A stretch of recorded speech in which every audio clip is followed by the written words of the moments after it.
Hello my dear students, welcome to my SST class. We are doing the chapter 7 from geography and that is our country India.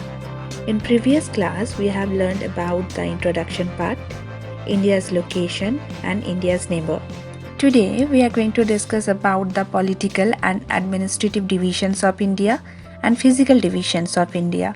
So let's start with the first topic for today's class and that is political and administrative divisions. India is a vast and diverse country, and for administrative reasons, it is divided into 28 states and 7 union territories. Diverse means we can say the multiple or we can say the various, isn't it?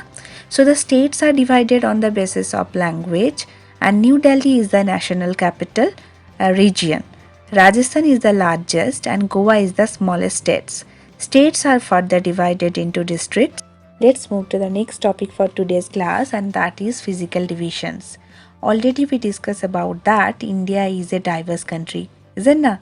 So in terms of physical features or the landform, it can be divided into 7 categories. First of all, the northern mountain.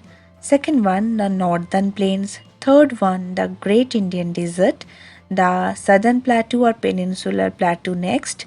Western Ghats and Eastern Ghats. Coastal plains, and last of all, the island groups of India. In the north portion, the Himalaya is located. Himalayas mean the abode of snow. Okay, the Himalayas are the made of the 3 parallel ranges. The northernmost are the Great Himalayas, or we can say Himadri. Next come to the middle Himalayas or Himachal, and the southernmost are the lower Himalayas or the Shivalik. The another name of Himalaya is abode of snow. So abode means house or home. Okay. So Himalaya के बोल सकते हैं हम लोग कि snow का घर. Okay. The northern Indian plains lie to the south of the Himalayas and are formed by the Ganga, Indus and the Brahmaputra rivers and their tributaries. You know what is the meaning of tributary? A small river that joined a large river is called a tributary. Is it?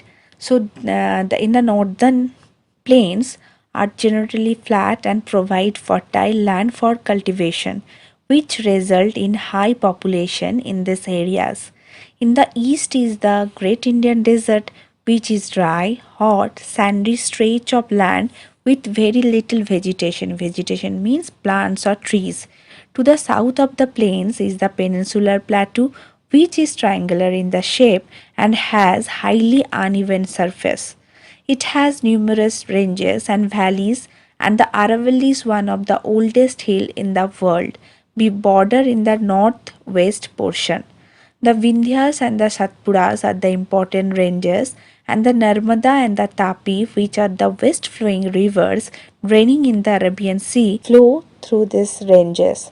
The Western Ghats or Sahyadris border the west and are the continuous chain, and the Eastern Ghats border the east but are the broken and uneven. Okay, I'm going to repeat.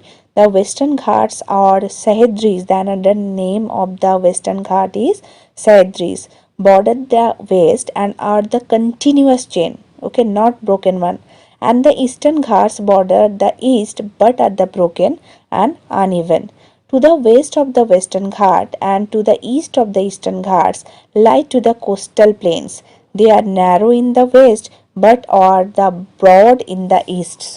The Mahanadi, Godavari, Krishna and Kaveri are the east flowing rivers that drain in the Bay of Bengal and form fertile deltas at their mouths. Mouths mean the end of the river is called the mouth of the river. Okay. The Sundarban Delta formed by the rivers Gangas and Brahmaputra is the largest in the world.